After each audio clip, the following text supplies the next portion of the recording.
Hello दोस्तों, welcome to the Buzz the Brave manga. आज हम ग्लोबल फ्रीज का नया चैप्टर कंटिन्यू कर रहे हैं जो मैंने आपके लिए इंग्लिश में रिवराइट किया है। पूरा विजुअल्स और एडिट्स मैंने खुद बनाया है ताकि एक्सपीरियंस स्मूथ रहे। ओरिजिनल मांगा को ऑफिशियल सोर्स से सपोर्ट जरूर करें। चलिए स्टार्ट करते हैं आज का चैप्टर।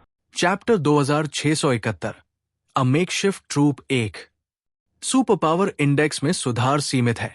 युद्ध के बिना और अन्य शक्तिशाली व्यक्तियों के सार एसेंस को लूटने की अक्षमता के कारण उनके सुपर पावर इंडेक्स को महत्वपूर्ण रूप से बढ़ाना कठिन है। इसलिए समग्र युद्ध शक्ति ओवरऑल कॉम्बैट पावर में सुधार बाहरी सहायता एक्सटर्नल एड्स पर निर्भर होना चाहिए। इस प्रकार उनका आर्मोर पूरे प्रोजेक्ट का सबसे महत्वपूर्ण तत्व है। यह क्लाइन की आर्मर निर्माण योजना कैंगुयन क्लाइन के टर्मिनेटर डीमन गॉड आर्मोर के तकनीकी विवरण और सैंड रेडर्स के कुछ मॉड्यूल्स को मिलाया गया और लिंग ने इंटरफेस को मानकीकृत स्टैंडर्डाइज करने में मदद की। अंतिम उत्पाद उच्च स्तरीय युद्ध कवच कॉम्बैट आर्मोर का एक सेट था जो येतुगर गार्ड के मानक के करीब था। जिसने भी इसे पहना उसे अचानक 2 सेंटीमीटर लंबा होने का भ्रम हुआ।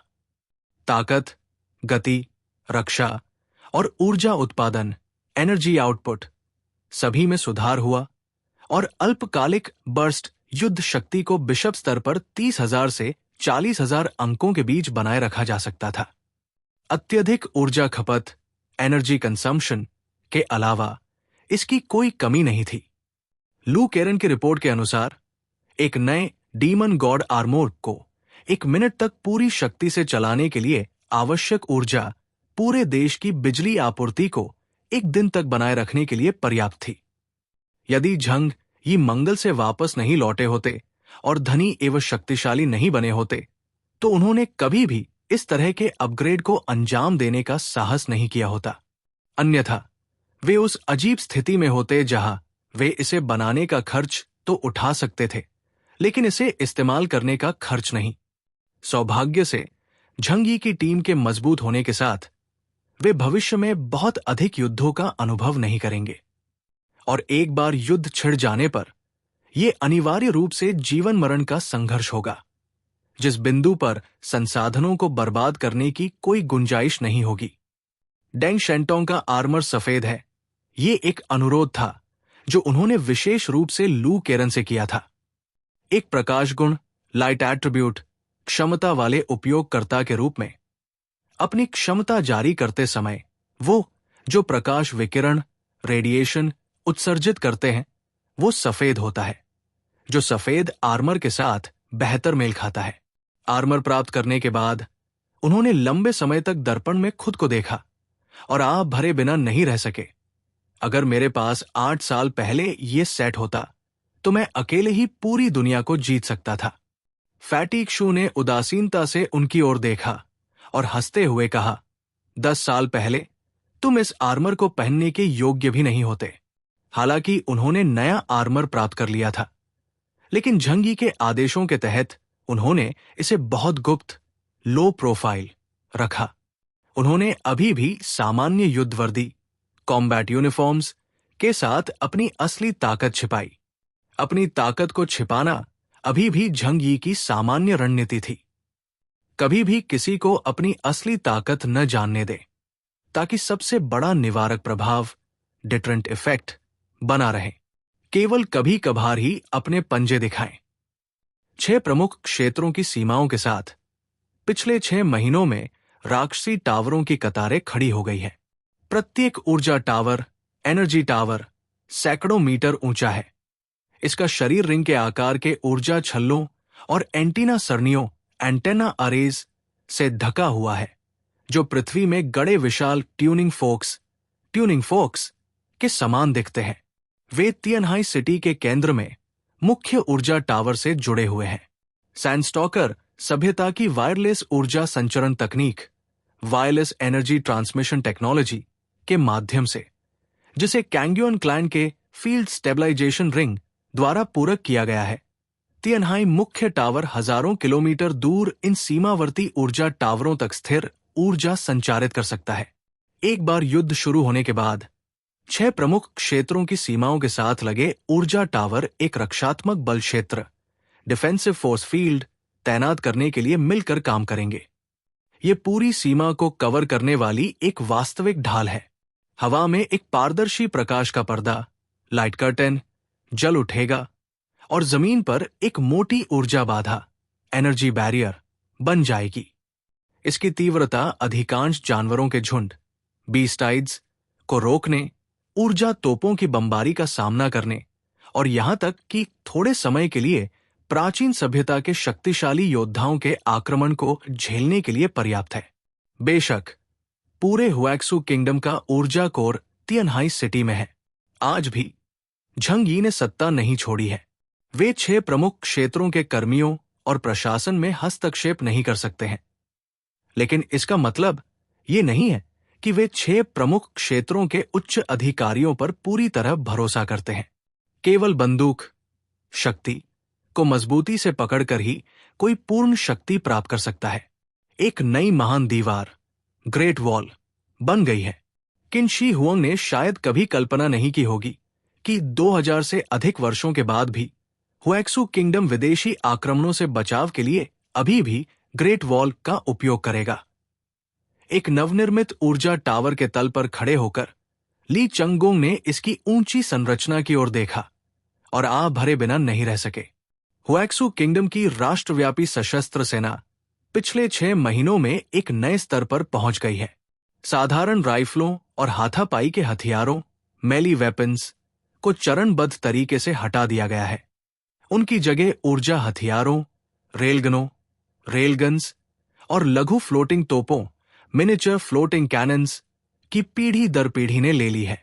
प्रत्येक वयस्क नागरिक के पास एक बुनियादी यांत्रिक एक्सोस्केलेटन, मैकेनिकल एक्सोस्केलेटन है, जो संकट के क्षणों में शरीर के भार और प्रतिक्रिया गति को अस्थायी रूप से बढ़ा सकता है। उन्हें लड़ने की जरूरत नहीं है, लेकिन वे एहतियात के तौर पर वहां हैं। अप्रत्याशित परिस्थितियों या आपदाओं के मामले में वे बेहतर तरीके से भाग सकते हैं और छिप सकते हैं।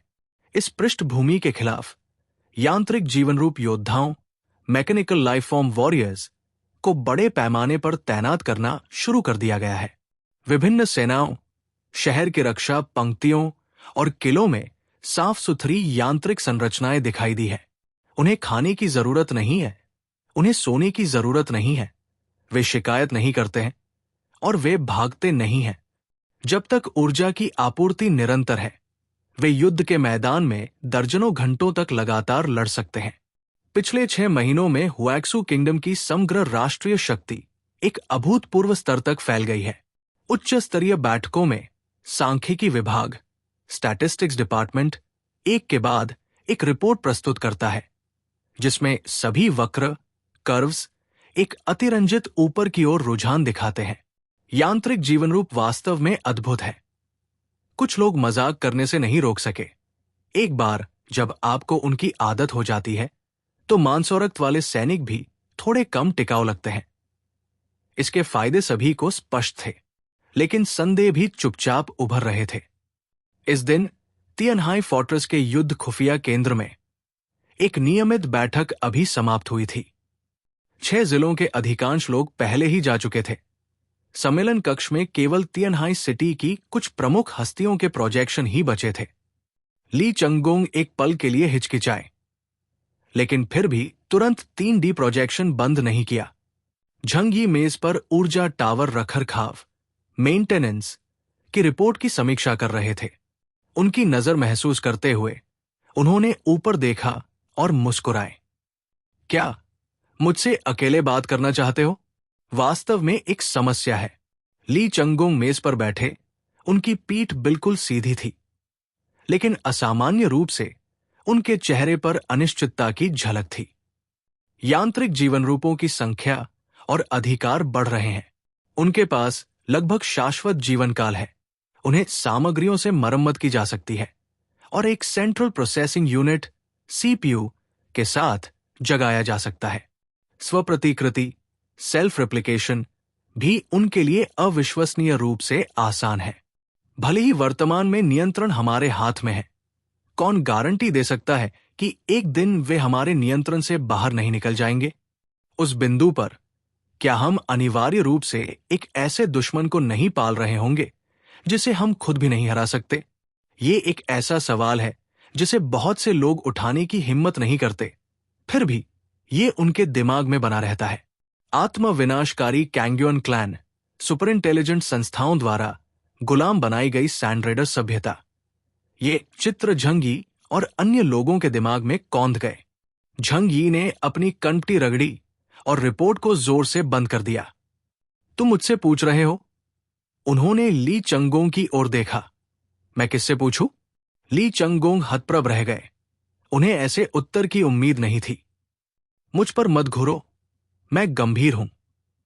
झंगी ने अपने पैर फैलाए, अपनी कुर्सी पर पीछे झुक गए और धीरे से अपनी आंखें सिकोड़ी। मेरे बारे में बहुत बुद्धिमान या बहुत अद्भुत मत सोचो। मैं सिर्फ एक साधारण व्यक्ति हूं जो खुद को और अपने परिवार को बचाने के लिए इस कयामत अपकलिप्स में आज तक जीवित रहने की कोशिश कर रहा है।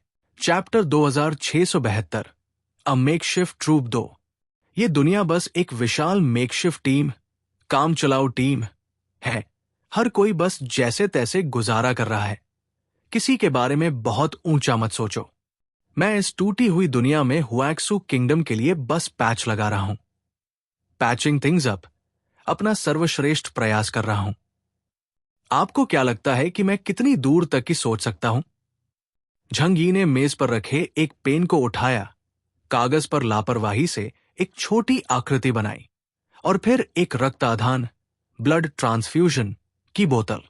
चलो मैं तुम्हें एक कहानी सुनाता हूं। एक समय की बात है, एक आदमी था जो गंभीर रूप से घायल था और उसे तत्काल ब्लड ट्रांसफ्यूजन की जरूरत थी। लेकिन ब्लड बैंक में एकमात्र ब्लड बैग जो उसके मानदंडों, क्राइटेरिया पर खरा उतरता था, उसका HIV टेस्ट पॉजिटिव आया था।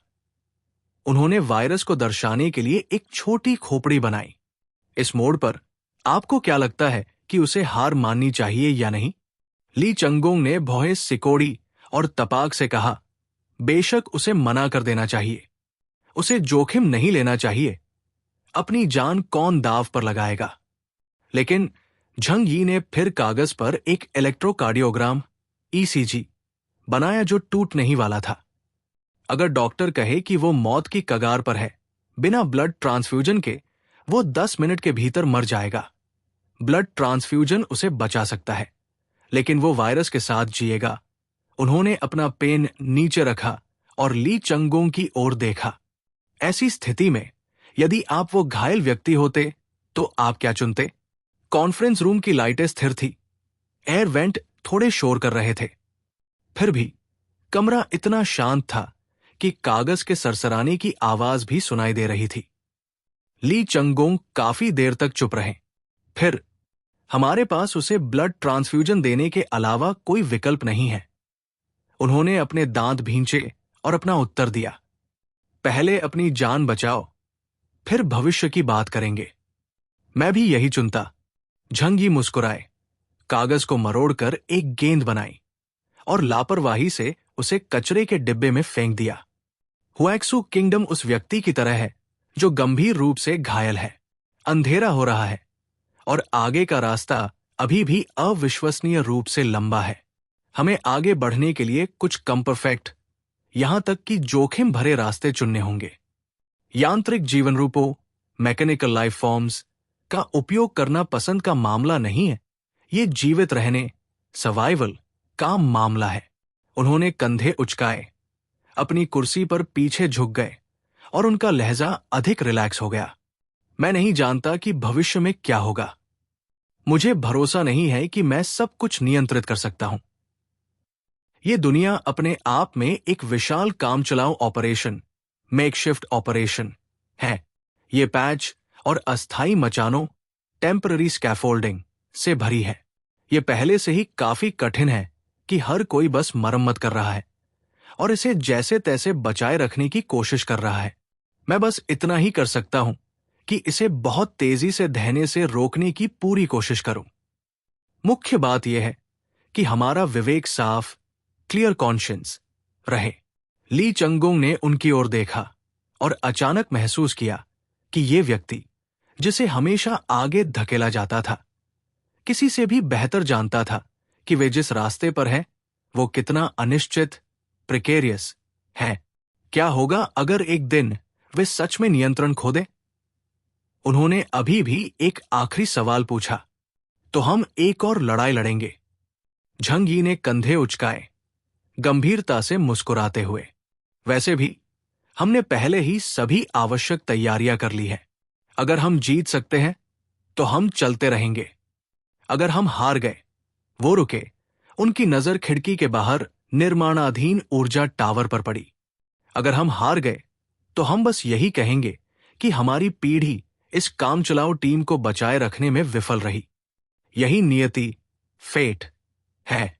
झंग यी ये भी नहीं जानते थे कि वो कब तक जीवित रहेंगे, इसलिए उन्हें भविष्य की परवाह नहीं थी।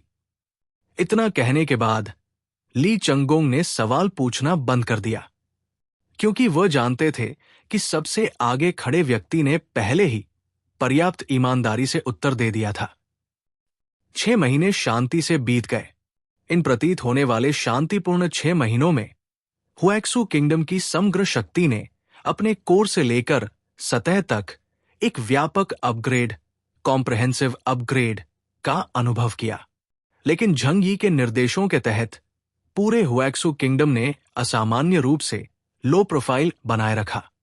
कोई दिखावटी सैन्य परेड नहीं हुई, कोई भारी प्रचार नहीं हुआ, और यहां तक कि नए हथियारों के परीक्षण, फायरिंग को भी यथासंभव गुप्त रखा गया, जिसे भूमिगत परीक्षण स्थलों में आयोजित किया गया। केवल एक चीज थी जिसे छिपाया नहीं जा सकता था। वो था रक्षात्मक बल क्षेत्र, डिफेंसिव फोर्स फील्ड, जिसने हुएक्सू किंगडम को घेर लिया था। बाहर से पूरा भूभाग प्रकाश की एक अत्यंत पतली फिल्म में लिपटा हुआ दिखाई देता था, जो कुछ कोणों से हल्के प्रभामंडल, हेलो के साथ चमकता था, जैसे देश को ढकने वाला एक लगभग अदृश्य अंडे का छिलका, एगशेल हो।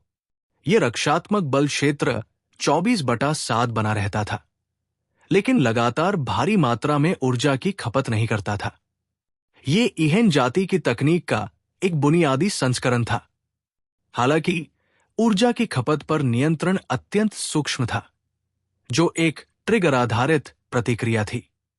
केवल जब किसी हमले का पता चलता, तभी ऊर्जा तिएनहाई सिटी के कोर ऊर्जा टावर से सुरक्षा के लिए निर्धारित स्थान पर तुरंत भेजी जाती थी। इसके दैनिक संचालन को बनाए रखने के लिए ऊर्जा की खपत एक बड़े परमाणु ऊर्जा संयंत्र, न्यूक्लियर पावर प्लांट के बराबर थी, जो वर्तमान में झंग यी के लिए नगण्य, नेग्लिजिबल थी। आसपास की 5 प्राचीन सभ्यताओं के अवलोकन स्टेशनों, ऑब्जर्वेशन स्टेशंस, ने तुरंत इस बदलाव का पता लगा लिया। जब उच्च ऊंचाई वाले प्रोब उस बल क्षेत्र से टकराए और वापस आ गए, तो स्क्रीन पर मौजूद परीक्षण डेटा ने उनके वैज्ञानिकों को पूरे 10 मिनट के लिए खामोश कर दिया। ये एक राष्ट्रीय स्तर का रक्षा व्यू, डिफेंस अरे है। उन्होंने सीमा के पार रक्षात्मक बल क्षेत्र कब बनाया? हर कोई जानता है कि एक रक्षात्मक बल क्षेत्र जो पूरे देश को घेर सकता है, उसका क्या मतलब है। ये अब केवल सिंगल पॉइंट डिफेंस नहीं है, बल्कि आपको अचानक हमला, स्नीक अटैक करने का कोई मौका न देने का एक रवैया है। इससे भी महत्वपूर्ण बात यह है कि इंजीनियरिंग का यह स्तर दर्शाता है कि ऊर्जा, कंप्यूटिंग शक्ति, सामग्री और अंतरिक्ष नोड्स के नियंत्रण में हुएक्सू किंगडम की व्यापक शक्ति उनके पिछले अनुमानों से कहीं अधिक हो गई है। उस लड़ाई के बाद से झंग यी ने दुनिया के सामने अपना अधिकार स्थापित, एस्टैब्लिश्ड हिज अथॉरिटी कर लिया है। उस युद्ध के झटके युद्ध के मैदान पर लाशों के पहाड़ों और खून के समुद्र से कहीं आगे तक गए। उन्होंने हुएक्सू किंगडम के प्रति 5 प्राचीन सभ्यताओं के देखने के नजरिए को पूरी तरह से बदल दिया। एक समय के अहंकारी पुराने शासक अचानक मित्रवत हो गए। मुस्कुराते हुए चेहरों के साथ जैतून की शाखाएं, ऑलिव ब्रांचेस, शांति के प्रस्ताव चारों दिशाओं से बढ़ाई गई। विभिन्न नामों के प्रतिनिधि मंडल तिएनहाई सिटी में उमड़ पड़े, यात्रा का अनुरोध करने लगे। समझ को गहरा करने और गलत फहमियों को दूर करने के लिए। हमें उम्मीद है कि हम हुएक्सू किंगडम के साथ दीर्घकालिक, स्थिर, मैत्रीपूर्ण और पारस्परिक रूप से लाभकारी संबंध स्थापित करेंगे। पिछली अप्रियता केवल खराब संचार के कारण हुई एक गलतफहमी थी। अब हम ईमानदारी से हुएक्सू किंगडम की ताकत को स्वीकार करते हैं। किसी ने तो गंभीरता से घोषणा की, वर्तमान विश्व स्थिति अशांत है। हम सभी इस महाद्वीप पर पड़ोसी हैं और यह सही है कि हम इस तूफान का मिलकर सामना करने के लिए एकजुट हों। फैंग वॉल्फ कबीले, फैंग वुल्फ क्लैन का प्रतिनिधि, जिसका मुंह नुकीले दांतों से भरा था, खिलखिलाती मुस्कान के साथ बोला, जो ईमानदारी से भरपूर थी। यहां तक कि टाइटन दिग्गज, टाइटन जायंट्स भी जमीन पर घुटने टेक कर अपनी ईमानदारी और विनम्रता व्यक्त करने लगे। ये नस्लें, जो कभी अहंकारी और दबंग थी, जिन्होंने हुएक्सू किंगडम की उपेक्षा की थी, अचानक मिलनसार हो गई। विभिन्न देशों के एन्क्रिप्टेड संचार चैनल चापलूसी भरे शब्दों से भर गए। झंगी युद्ध खुफिया हॉल, वॉर इंटेलिजेंस हॉल में बैठे थे, अपने सामने प्रदर्शित विनम्र शब्दों वाले राजनयिक टेलीग्रामों को देख रहे थे। उनके चेहरे पर एक सार्थक मुस्कान थी। दोस्तों, ये था आज का चैप्टर। आपको एपिसोड कैसा लगा कमेंट में ज़रूर बताएं। अगर आप मांगा स्टोरीज एंजॉय करते हैं तो वीडियो को लाइक करें और बस द ब्रेव मांगा को सब्सक्राइब करना मत भूलिए। मिलते हैं नेक्स्ट चैप्टर में। Thank you.